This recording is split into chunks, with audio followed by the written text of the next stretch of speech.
S'il vous plaît, parce qu'il est 18h30 là.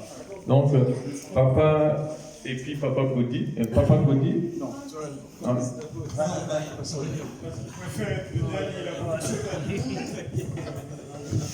Na Congo totalement on a fait mon Précieux 2 minutes.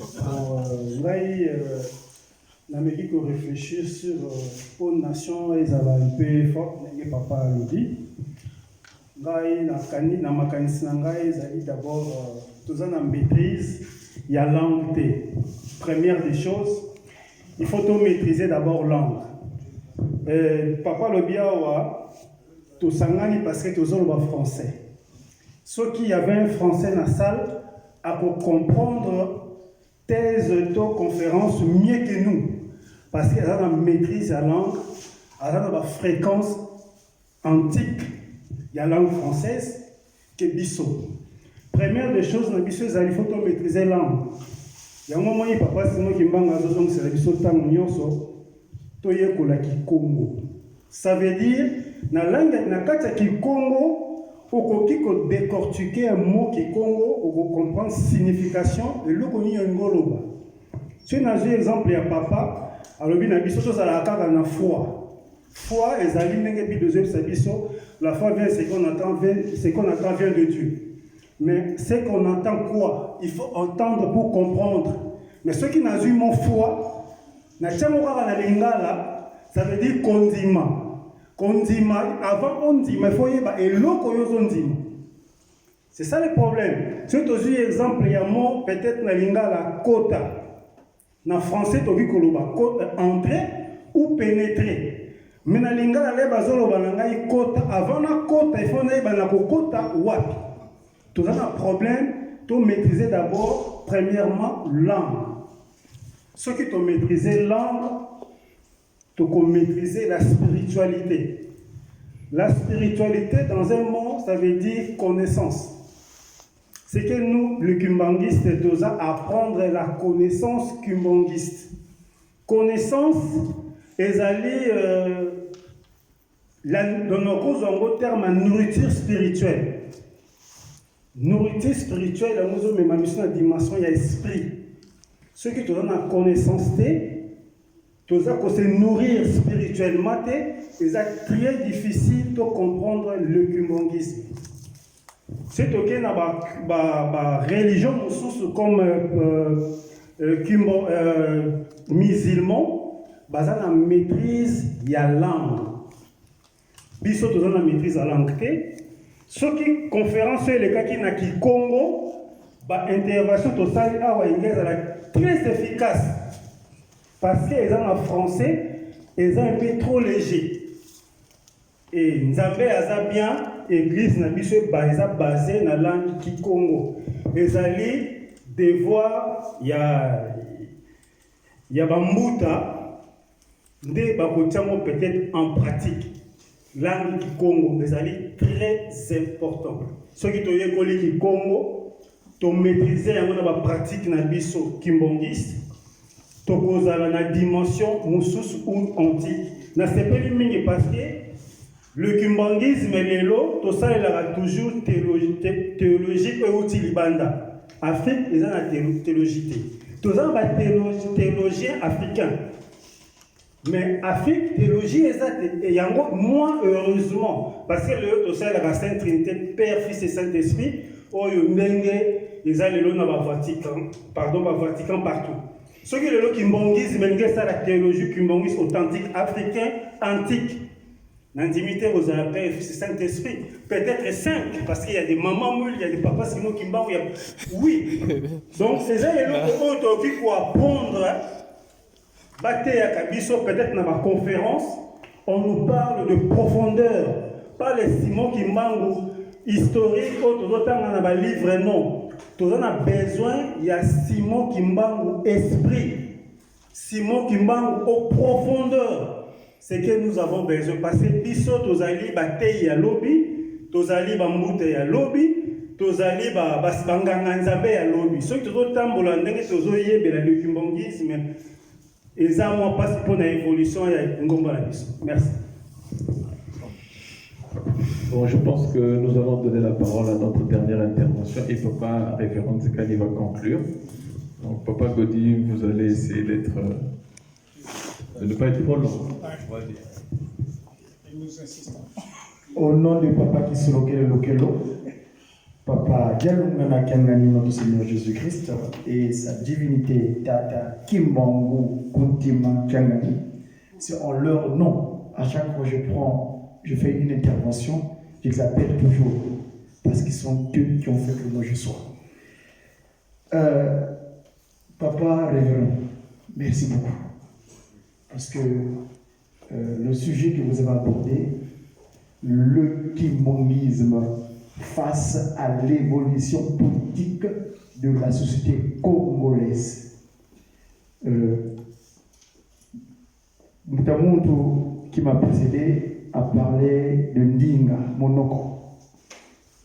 Il y a solo, vous avez un kachaputo. Mais Kinsusu, Yango, vous avez un moka, ou Kinsusu, donc le français. Alors, parlons du kimbongisme, le premier mot utilisé. Dans le kimbongisme, ils ont un soso. Mais ngai so na chango na tulisa ngona kikuru na ngai na mipengi e uchi na kimbangu. Donc moi na kimbangu. Isavo bikadilu ya kimbangu. Pour si tu es dans le kimbongisme, tu es moi na kimbangu. Donc kimbangu yamoke. C'est ça vous êtes. Donc vous allez kimbangu yamoke. Terme sous.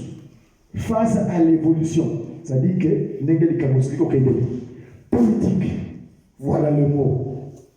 Ce que je voulais évoquer ici. Ici, quand je prends le repère politique, si on voit la politique, c'est l'art, Bidamoudou a cette définition, l'art de gouverner la cité. C'est-à-dire que celui qui représente certaines personnes donc qui habitent la population, donc l'État. N'est-ce pas, Madame Moutou? Oh, diable général, les Cambodgiens. Ce qu'aujourd'hui, les États, premier exemple, dans l'abdomen d'Atakimbangu, qu'on appelle la RDC, parce que moi, mon père, Atakimbangu, que je représente ici, est disposé en trois. La tête, le Yayakanda, l'Angola. L'abdomen, la RD Congo, et puis les prix, mon territoire d'élection, Mbanzaki Mbangu, ex-formation préservée. Alors, Tataki Mbangu, quand on parle de l'État, dans l'abdomen, son fils, que papa dit, moi, parce que moi, je suis un politique, mais c'est politique dans le cadre des 3 PQSP. Politique, mon modèle politique, c'est Tataki Solokelo Charles. Parce que ce dernier a fait de la politique. Donc, c'est mon modèle politique. Or, lui, quand il a donné le pouvoir à Kasavubu, premier président de la République démocratique du Congo, il dit, quand tu vas arriver là-bas, on va te poser une question. Quelle est la spiritualité qui sera en harmonie avec votre politique? Est-ce que Kasavubu allait exécuter cela? Ngatou, pas voilà. Il n'a pas fait ça. On vient au pied, le Mbanzaki Mbangu, l'abbé Philbert Yulu, qui est mon fils. Yulu, avant de prendre le pouvoir, il vient dormir chez Papa Kunti Madiengenda, à Mokoto. Papa Kunti Madiengenda allait son lit. Il dit, mon fils, maman veut te Raika. Maman veut te sortir. Mais Papa Kunti Madiengenda a devenu Yulu. Yulu fait un geste. Et là, je semble reconnaître son geste. Il dit, moi je confie le Congo à la Vierge Marie. Cette Vierge Marie, c'est qui? Ngoudia Longo. Nkaka Mouilou Kiawana. Je dis, je veux peut-être sortir des choses ici que les gens ne connaissent pas encore, mais on aura l'occasion de parler. Politique. Ces États-là, quand ils sont mis en place politiquement parlant, ils sont représentés par quoi? Je prends l'exemple ici, mon territoire d'élection, le Congo Mbanzaki Mbangu, vous savez. Aujourd'hui, c'est mon anniversaire, je suis le 9 mars.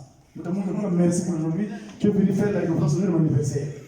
Le Congo Mbanzaki Mbangu, papa Kunti Madiengenda aujourd'hui a traversé le beach, c'est pour pas arriver, hein, on va dire pas le terme, Kunti Joseph Diengenda, Kiangani a traversé aujourd'hui. Ce territoire-là, je prends l'exemple, je vais chercher quelque chose pour vous montrer. Regardez. Si on peut zoomer, regardez cette maquette consulaire du Congo Manzaki Mango ex-Brazzaville. Les fuchs qui représentent ces deux éléphants qui se regardent à l'intérieur, ils ont vu comme un dragon debout. Je vois à la rive gauche, la RD Congo. Le Congo aujourd'hui est représenté par un lion, non, léopard. Léopard sur lequel on a mis des seigles, je ne sais pas quoi, des pics.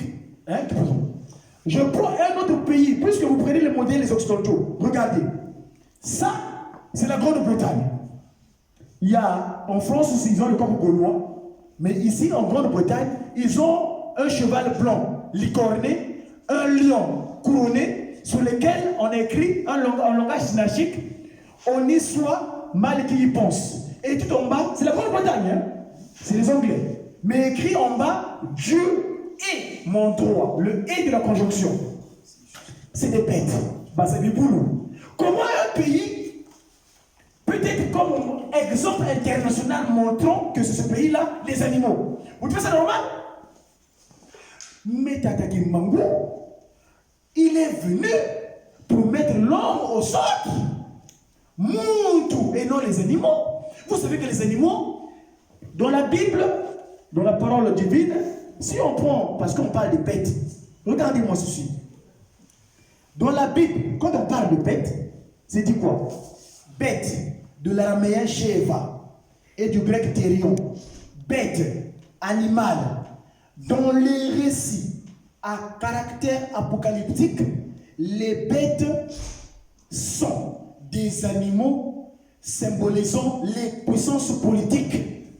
Les puissances politiques, c'est Daniel 7 et Apocalypse 13, 12. Vous oubliez alors, vous pensez que cette politique-là d'aujourd'hui peut être digne de l'humain? Vous vous reposez par des animaux, alors vous savez que les animaux, c'est des créatures des 5 premiers jours. Que dont même pas papa qui sont lequel a juste créé par la parole. Quand on dit que cela soit et cela fait. Nous devons mettre l'homme au centre. Cet homme-là, moi je l'appelle Kididikiki. Dans le Kididikiki, c'est le stellaire à 5 branches. Regardez derrière moi.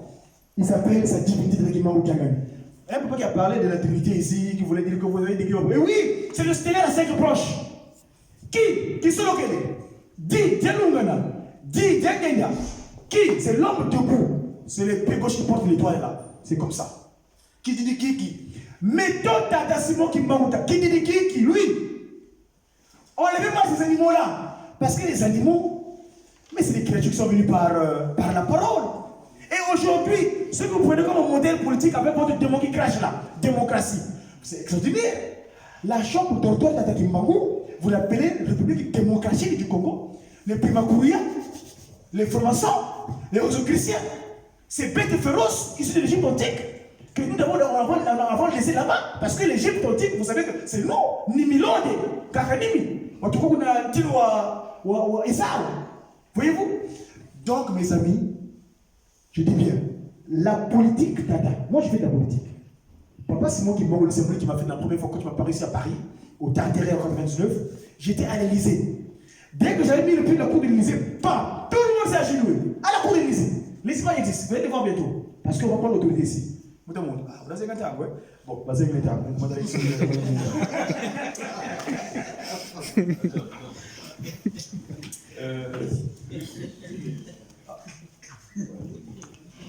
Je vais donner la parole à Papa Zekani pour essayer de conclure et nous éclairer sur tout ce qui a été abordé. Merci beaucoup pour les interventions. Ici, je rappellerai d'abord une chose que nous parlons du gimbanguisme et le gimbanguisme a des sources. Les sources du gimbanguisme sont les suivantes.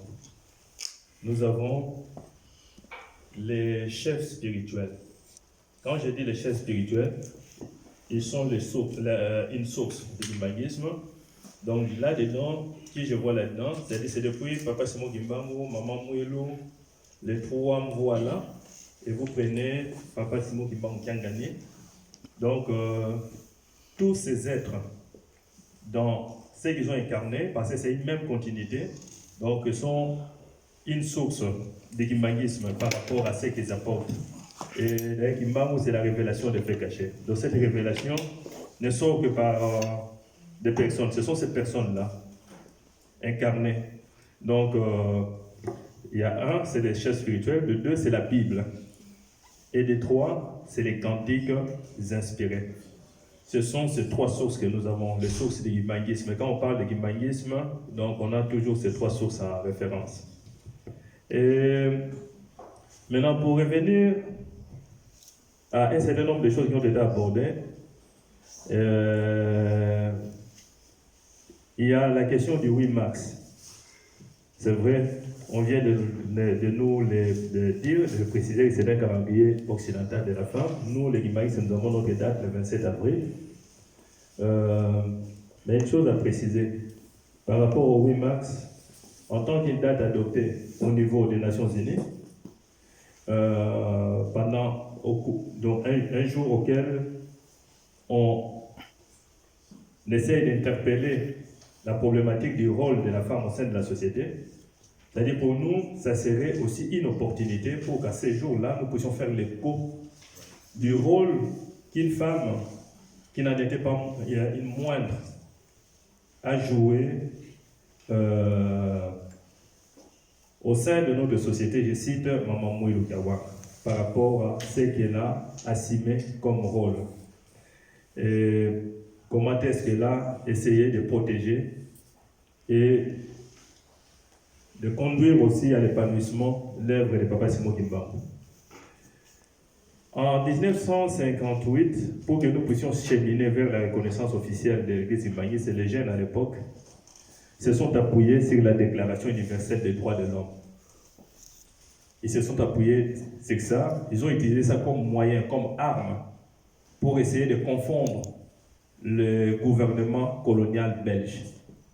Pour dire qu'ils avaient souscrit à la Déclaration universelle des droits de l'homme, donc ils devaient reconnaître aux Kimbanguistes la liberté de culte. Et les gens se sont rassemblés vers le stade Roi Baudouin pour dire que si vous ne voulez pas nous accorder la liberté, fusillez-nous, finissez-en avec nous. S'appuyant sur cette disposition de la loi, cela a essayé de conduire les Belges devant un mur. Bon, et la suite, c'est que en 1959, nous avons été reconnus. Mais ces jours-là, on nous avait donné la promesse que dorénavant, vous ne serez plus arrêtés, qu'on ne va plus vous exporter. C'était lorsqu'on s'est appuyé sur la Déclaration universelle des droits de l'homme. Et nous disons que nous avons des valeurs, dans les Mibeko. Les Mibeko, c'est au niveau de l'éthique qui doit régir notre comportement individuel déjà dans notre rapport comportemental au quotidien, dans notre relation vis-à-vis de l'autre. Ça, c'est au niveau individuel.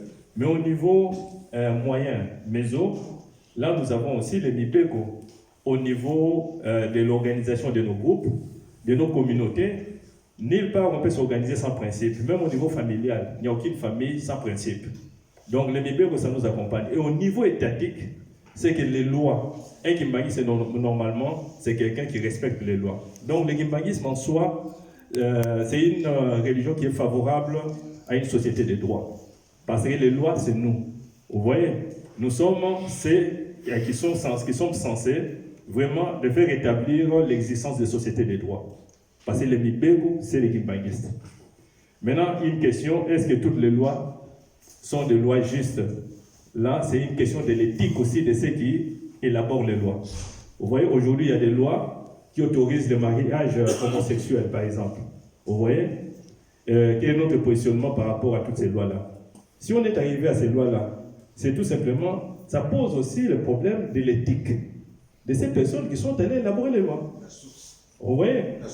Voilà. S'ils étaient d'une éthique qui était conforme aux valeurs de Papa Simon Kimbangu, on n'aurait pas ce genre de lois.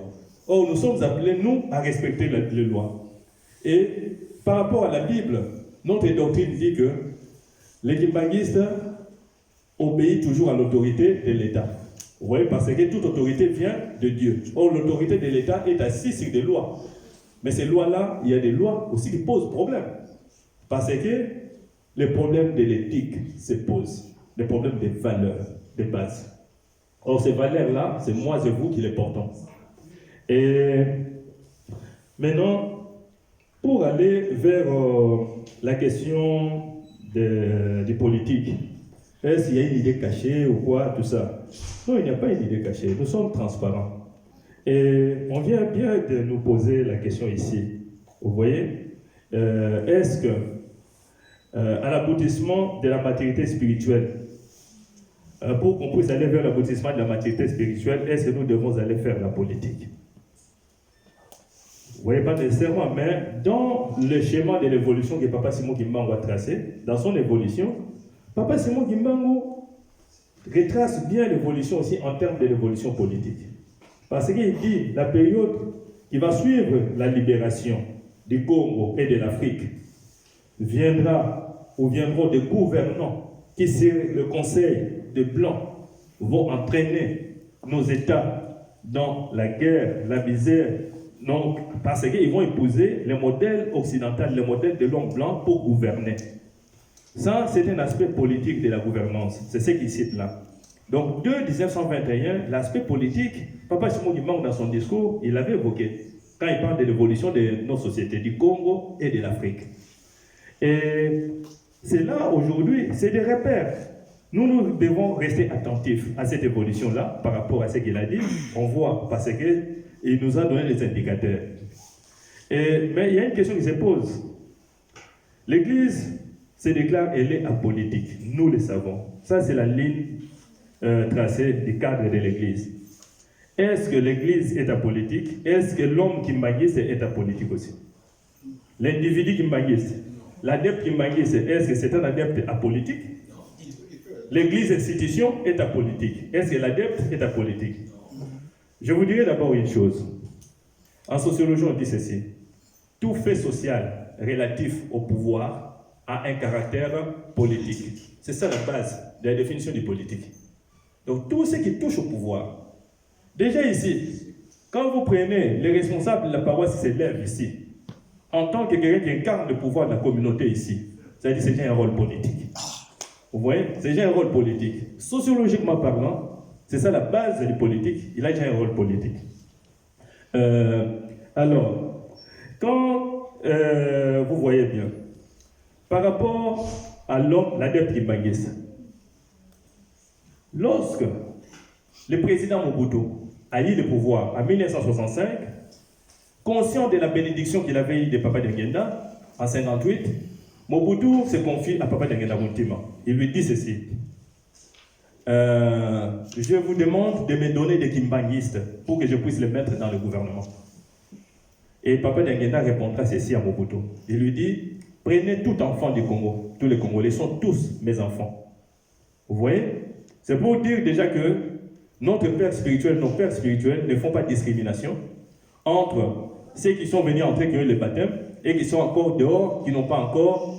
Sacrement. Oui. C'est pas en quartier, quoi. Oh, oui. Donc, il considère tout le monde. Quand il parle de l'homme noir, c'est autant l'homme noir qui s'est converti, qui a eu le baptême en tant que Kimbanguiste, c'est l'homme noir qui est là, mais qui est toujours noir dans sa peau. Donc, tout homme noir est concerné, que ce soit dans le continent américain ou partout. C'est pour cela, d'ailleurs, nous voyons aussi la tension que Papa continue à accorder aussi sur la dynamique des Afro-Américains. Parce que c'est toute la problématique de la libération de l'homme noir qui se pose et de son élévation à travers le monde. Papa Dengenda nous dira ceci. Lorsque nous en sommes arrivés à l'accession, lorsque Mobutu a remis en cause le MPR, l'histoire a trouvé, le discours de l'enseignant a trouvé Papa. Papa était à Kamba. Et pendant que Mobutu termine son discours, il a dit, comprenez mon émotion, il y avait nos journalistes qui étaient là parce que son éminence suit toujours. Il a toujours suivi des infos. Même l'actuel chef spirituel, il suit toujours les informations par rapport à l'évolution du monde aussi. Il prête attention. Papa Dengenda, il voit nos deux journalistes qui étaient plantés là-bas pour suivre ce que le maréchal dira, parce que lui, il était occupé avec le travail de bétonnage que les gens étaient en train de faire dans Kamba là-bas pour bétonner l'espace. Alors, il le voit venir après le discours, il le questionne. Qu'est-ce qu'il a dit? Il voulait savoir ce que Mobutu vient de dire. Et ils lui répondent. Papa, un journaliste, c'est quelqu'un qui sait toujours un peu cibler l'info. Il lui donne l'essentiel. Papa a vomi un père. Et il s'est exclamé, il dit, ah!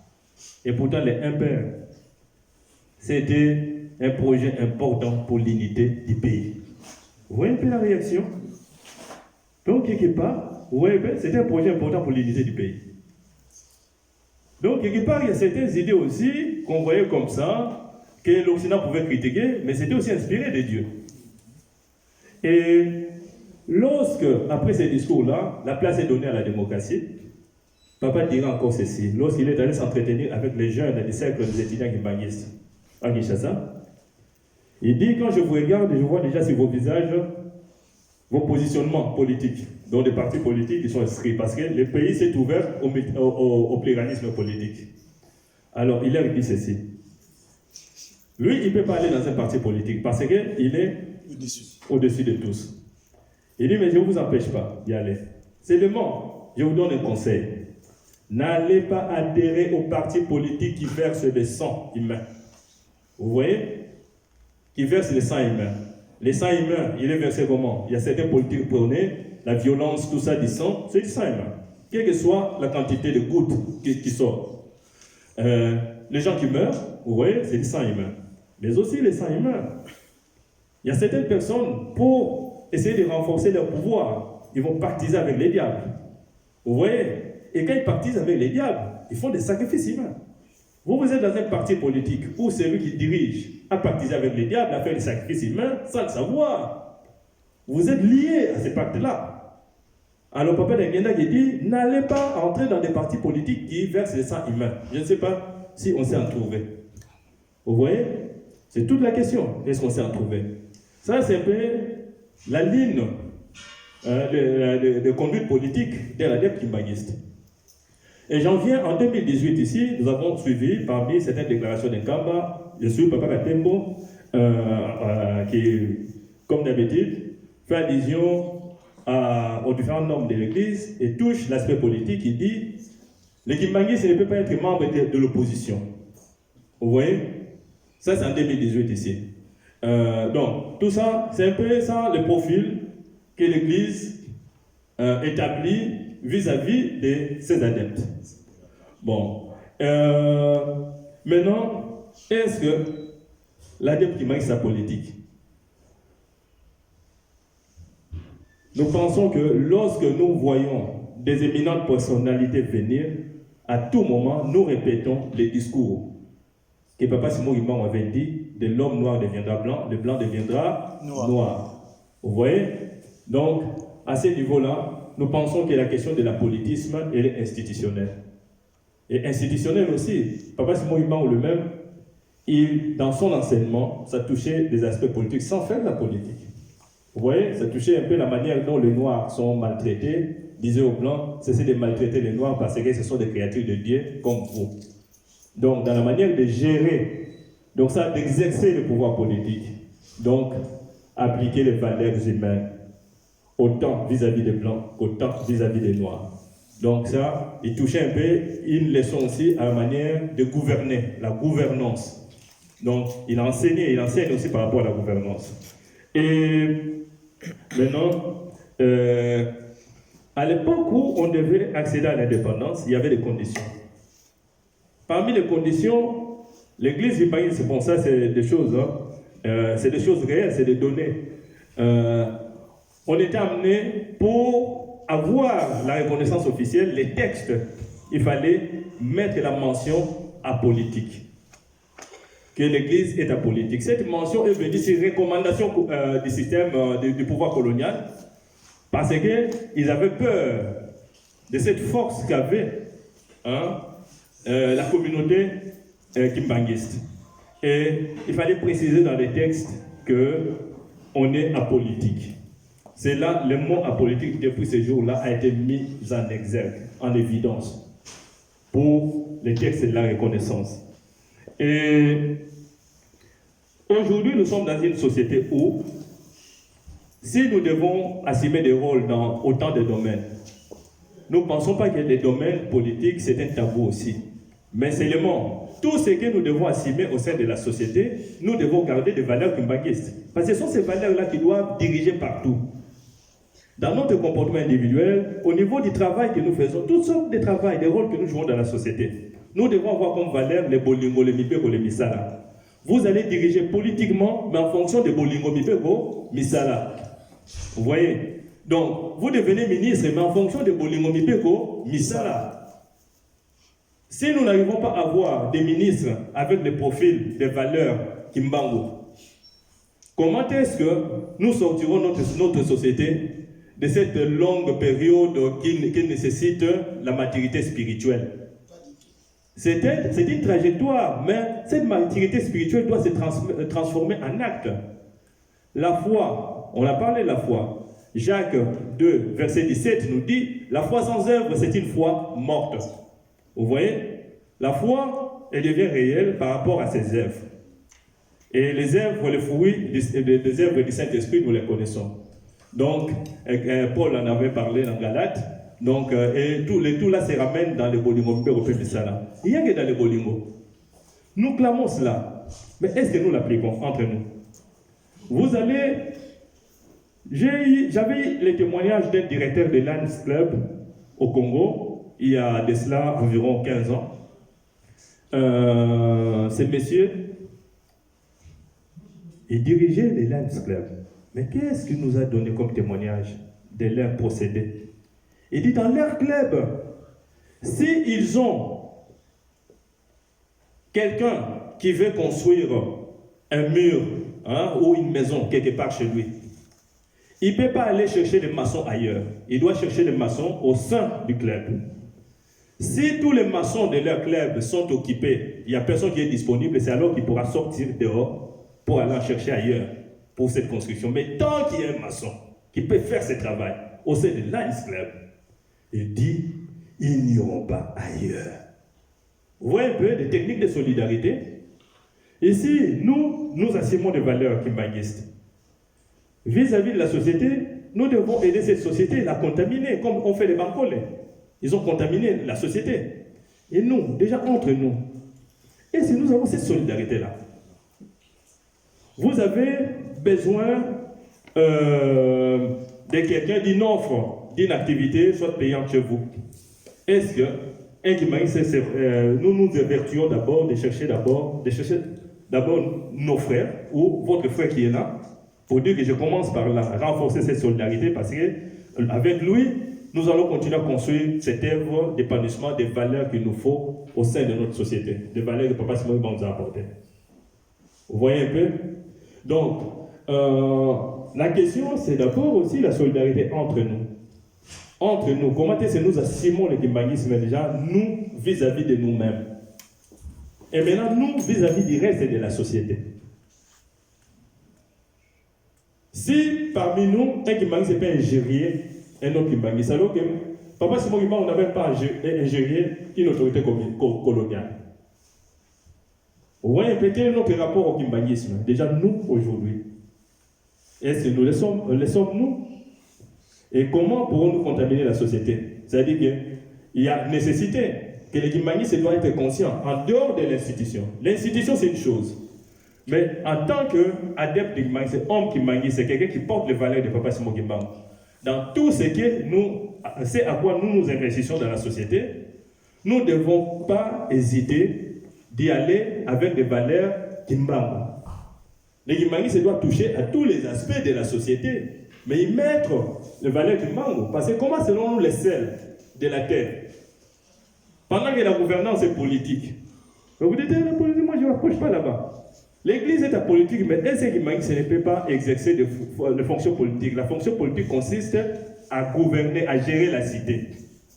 Mais le premier acte politique que pose un être humain, nous savons c'est quoi? Politiquement parlant de la politique formelle, c'est le vote. Aller voter, c'est ça le grand acte politique qui est posé. Est-ce que les Kimbanguistes ne votent pas? Nous votons. La politique commence par le vote. Ce n'est pas par le poste du président ou du ministre. Ça commence par le vote. Aller aux urnes. Aux urnes, nous y allons. C'est-à-dire, nous devons rester toujours avec les valeurs. Simon Kimbangu, partout. Ce sont ces valeurs qui doivent nous accompagner. Quand Kabila rentrait dans sa rébellion, dans chaque ville qu'il allait, il il y a un langage qu'on utilisait à Lingala. On disait que soit la ville de Kisangani est tombée. On avance, on dit quoi? L'Oja est tombé. Ah, le Bandundu, Kikwit est tombé. Et si le Soudan Kinshasa est tombé. Donc, le groupe là, chaque fois qu'il investissait un lieu, ils avaient possession des lieux, leur emprise. On disait que le lieu est tombé entre leurs mains. Papa Simon Imam a fait tomber la colonisation par son emprise. Les Bankole ont fait tomber tous ceux qui étaient partout, ils sont allés en déportation. Aujourd'hui, les millions que nous sommes dans le monde, mais le monde doit tomber. On doit faire tomber le monde. Mais comment le monde tombera? Si nous ne savons pas nous assumer, on dit que lui, il va nous libérer, liquider notre humiliation. C'est le rôle que a joué Papa Simon Kimbangu, Maman Mouel, les trois voiles, Papa Simon Kimbangu qui a gagné.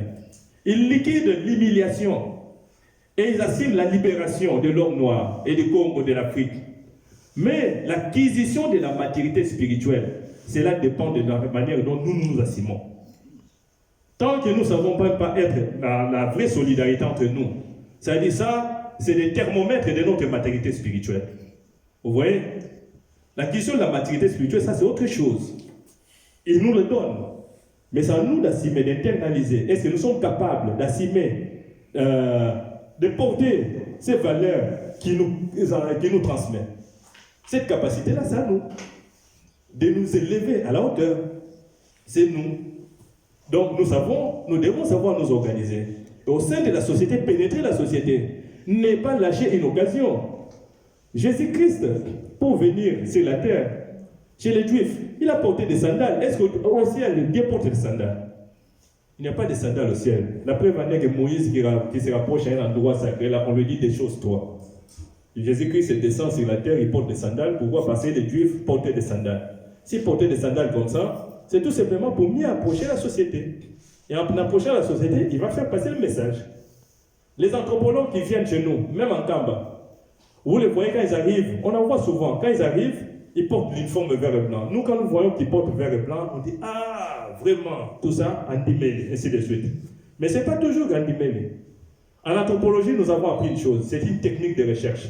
Quand je vais dans un milieu, je dois adopter toutes les formes de ces gens-là, leurs habitudes, pour mieux pénétrer les milieux et mieux avoir les infos avec eux. Vous voyez? C'est comme ça qu'un anthropologue qui arrive dans le milieu qui doit se déchausser, doit porter les pannes vertes, doit porter quoi? Donc l'uniforme vert et blanc, l'uniforme qui maguisse, pour se faire vite accepter dans les milieux. C'est pénétrer les milieux. Donc nous, quelle stratégie, comment pénétrons-nous les milieux? Vous voyez? Le 8 mars, pour revenir au 8 mars, c'est une date qu'on pouvait exploiter. Oui. Nous savons que notre date forte, c'est le 27. Mais utilisons ce moment-là où le monde entier est attentif par rapport au rôle de la femme dans la société pour faire le corps pour dire qu'il y a une femme, Maman Mouilou. Et c'est pour cela qu'est née une date du 27 avril.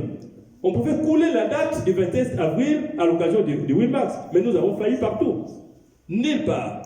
Et curieusement, moi, j'ai beaucoup regretté mort d'Allah parce qu'il y a une autorité politique qui vient me le dire. Il dit, mais qu'est-ce que vous avez prévu, vous, les Kimbanguistes? On était déjà à 3 jours du 8 mars. Il dit, nulle part, je suis prêt à vous donner ça, à 3 jours. Si vous pouvez arranger quelque chose pour qu'il vienne donner une communication, mais je devais aussi venir à Paris. Donc c'est impossible au même moment de m'engager à ça. Donc, c'est toute l'interpellation. Donc c'est important de voir un peu les échanges qui se sont passés ici. Et c'est très important. Par rapport à la question qui a été évoquée, l'Église qui réagit vis-à-vis de la candidature d'un X, ainsi de suite, qui portait, je ne sais pas le nom de le fils Outradila. Bon, mais ça, c'est des questions qui sont liées par rapport à la question de 26 égale 1. Nous savons que l'Église est un cadre institutionnel, comme toute organisation. Toute organisation a ses principes, a ses lois. Par rapport à l'organisation EJCSK, est-il que tout ce qui est 26 égale 1, c'est une dissidence. Donc, la coopération avec la dissidence 26 égale 1, nous savons qu'elle n'est pas à l'ordre du jour. Donc, c'est dans ce contexte-là qu'il faut comprendre cette réaction que l'Église avait faite. Donc, il faut situer ça dans les cadres, dans les contextes immédiats de la chose. Il faut situer ça. Ils n'ont pas réagi par rapport au projet de société qui portait la personne de panafricanisme tel que dit par Simon Kimbangu. Ce n'était pas ça. Ils n'ont pas réagi par rapport à ça. Ils n'ont même pas vu cet aspect-là. Donc, il faut restituer les choses pour les comprendre. Bon. Donc, en bref, un peu, moi je pense que c'est ce que je pouvais dire. Donc, en un mot, l'homme kimbanguiste, ici, partout où nous nous trouvons, en commençant par nous qui sommes ici dans le monde occidental, on doit se mobiliser. À 2 ans du centenaire, c'est-à-dire, papa fait son travail en Kamba, mais en tant que l'homme kimbanguiste, individuellement, déjà, là où vous êtes, vous devez contaminer. Il faut que le monde tombe, les 4 coins du monde. N'attendons pas la manne. N'attendons pas Nzamba Gosala. Ça, c'est le discours des groupes de prière. Nous, Dieu est là pour nous enseigner, nous montrer la voie, nous doter des moyens et utilisons ces moyens. Nous connaissons encore le proverbe que le Christ avait dit, l'histoire des proverbes des 10 talents, les paraboles des talents. Hein? Un chef qui va en voyage, il distribue des talents, 5 à un de ses travailleurs, 2 à l'autre, 1 à l'autre. Celui qui avait eu 5 en a fructifié, il produit 5 autres. Il a été couronné. Celui qui a eu 2, il va fructifier, il en a produit 2 autres. Il a été couronné. Et celui qui avait eu 1, il dit que je savais que tu es un chef colérique, qui est vraiment strict à certaines choses. Alors j'ai protégé ton talent, je suis allé l'enterrer, je le déterre, voilà, il y a une carte telle que tu me l'as donnée. Ça veut dire, mais tu n'as rien compris. Vous voyez un peu? Est-ce que nous avons eu des talents? Nous sommes en train d'atterrir les talents où nous devons les fructifier. Il nous a donné 5, 2. Nous voulons lui ramener 5, 2. Les polynomiaux au peuple Sala. Nous devons seulement les pratiquer. Je me lève le matin, dans un mois de Bolingo, moi de Bibeko, moi de Misala, ainsi de suite, je regarde. Le soir, je fais le bilan, toujours prêt pour être un chrétien dans le profil d'entrer dans le royaume des cieux. À tout moment, donc le matin ou le soir. Donc je garde ça pour dire que non, c'est mes paramètres pour que n'importe quoi, et c'est n'importe quoi dans l'écolo. Oui, individuellement. Mais qu'est-ce que nous en faisons socialement dans la société? Et ça ne va pas être des choses que nous portons dans notre poche comme ça, collées sur nous, individuellement. Tu regardes l'autre, je regarde là, dans les bus, je n'ai pas me coller, ainsi de suite. Mais comment contaminons-nous les autres? Nous devons contaminer la société, faire tomber le monde, nous sommes en millions. L'équation est exponentielle, plus que même. Un Kimbangu fait tomber la colonisation, 37 000 familles, l'expansion, des millions aujourd'hui, mais le monde doit tomber. Nous avons reçu des talents. Et il a dit, allez-y dans le monde, faites de toutes les nations mes disciples. Vous voyez un peu? Comment est-ce que nous fructifions ces talents-là? Organisons-nous dans tous les domaines, dans tous les sens. Donc, partout où vous voyez les Kimbanguistes s'organiser, où les Kimbanguistes prendre des initiatives qui pourront apporter l'impact au sein de la société pour faire passer, élever les valeurs kimbanguistes. Les Kimbanguistes, nous devons savoir appuyer, nous devons savoir essayer d'encadrer les choses pour laisser épanouir les valeurs kimbanguistes. Sur le plan politique, sur le plan économique, sur tous les plans. Juste aujourd'hui, il n'y a aucune société qui a le modèle économique kimbanguiste. Ça n'existe pas, pas même au Congo. Le modèle économique que nous appliquons est contraire au kimbanguisme. Oui, mais nous devons aller vers là. Papa Simon Kimbangu a apporté un projet qui comprend tout. Le modèle politique reste encore loin. Sur le plan culturel, social. Voilà pour ne pas revenir sur tout ce que nous avons déjà dit. J'ai dit, je vous remercie. Merci, papa.